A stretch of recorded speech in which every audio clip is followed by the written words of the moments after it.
आज ना मला ऑफिसमधून घरी जातानाच बीट आणि मक्याचं सॅलड खायची खूपच इच्छा झाली होती. म्हणून घरी जातानाच भाजीच्या दुकानातून बीट आणि मका घेतला. बाकी उद्यासाठी लागणाऱ्या भाज्या घेतल्या आणि घरी जायच्या रोडवरच ना मला खूप छान नजारा बघायला भेटला. इथे छान मंडप घातला होता. सगळ्या लेडीज छान नटल्या होत्या.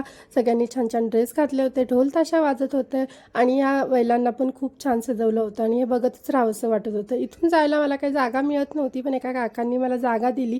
मग मी घरी येऊन फ्रेश झाले आणि मका शिजत ठेवला आणि मला थोडंसं वाटलं की शेंगदाणे पण ॲड करावेत, म्हणून ते पण शिजायला घातले मक्यासोबत. ते दोन्ही शिजेपर्यंत इथे बीट किसून घेतलं. मक्याचे दाणे आणि शेंगदाणे शिजल्यानंतर ते एका वाडग्यात काढून घेतले आणि त्याच्यामध्ये किसलेलं बीट घातलं आणि थोडंसं मीठ, चाट मसाला, चटणी असं सगळं ॲड केलं आणि छान असं मिक्स केलं आणि रात्रीच्या डिनरला मी हेच खाल्लं आणि खाऊन बघितलं तर इतकं टेस्टी झालं होतं ना, मस्तच. आणि हे पौष्टिक आहे, आपल्या आरोग्यासाठी चांगलं आहे.